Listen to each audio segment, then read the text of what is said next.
संग्राम के देश की आजादी के शुभ अवसर पे बाबा साहब के चरणों में श्रद्धांजलि अर्पित करते हुए इनके निर्देशानुसार हम लोग चले। इन्होंने मिशन की तैयारी में अपने विज्ञान का पूरा योगदान दिया।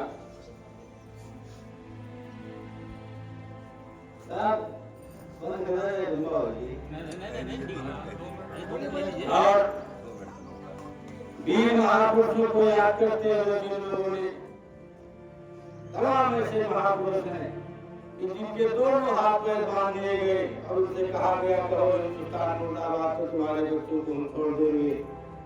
वो बेचारे गोविंद सिंह खड़े रहे, देखते रहे, उनके बच्चों को दीवारों में चुनवा दिया गया। साथियों, देश का चिंतन करने से 15 अगस्त अमर रहेगा। किन किन लोगों ने जिन माओं ने बच्चे पैदा किया, उनके बाप के सामने उनके बच्चों को दीवारों में चुनवा दिया गया, लेकिन बाप ने कहा, गुरु गोविंद सिंह जी ने कहा नहीं, हम हिंदुस्तान मुर्दाबाद नहीं कहेंगे।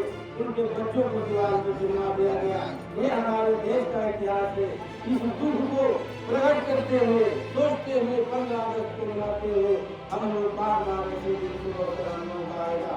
आज ऐसे महापुरुषों की देन है कि हम लोग इकट्ठा होते हैं सामने 15 अगस्त 26 जनवरी को। बहुत बहुत धन्यवाद हमारे भैया गोविंद सिंह जी। हमको अगले साल भी हमने आपको अमरजीत सिंह, सरदार भगत सिंह, मैंने आपको उपाधि दिया था। और हम लोग लड़ुआ भी हैं, नौजवान हैं, यंग हैं, धनवान हैं, भगवान ने सब कुछ दिया है। और हम विचार करेंगे कि आपके साथ रहेगा भैया। ऐसे त्योहार यहाँ पे मनाते हैं। बहुत बहुत धन्यवाद।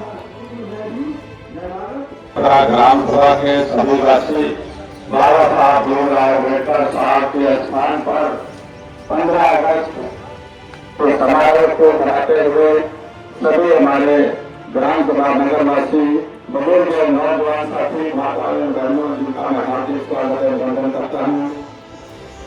साथियों, आज 15 अगस्त के उपलक्ष्य में आज हम लोग सभी लोग एकत्रित हैं।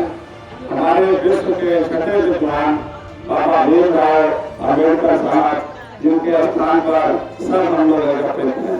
इन्होंने जब संविधान लिखा उस समय जब हमारा देश गुलाम था, जब गुलामी से आजाद हुआ, आजाद होने के दौरान हमारे देश में अंग्रेज जब के समाचार देख रहे थे कि ये अपने देश को कैसे चलाएंगे, तो हमारे देश के छठे विद्वान बाबा भीमराव अम्बेडकर साहब ने संविधान लिखा और लिखने के बाद उसी के रास्ते पर चलने को हमारे सारे भारतवासियों को बुलाया उन्होंने और हमारे देश से अंग्रेज चले गए।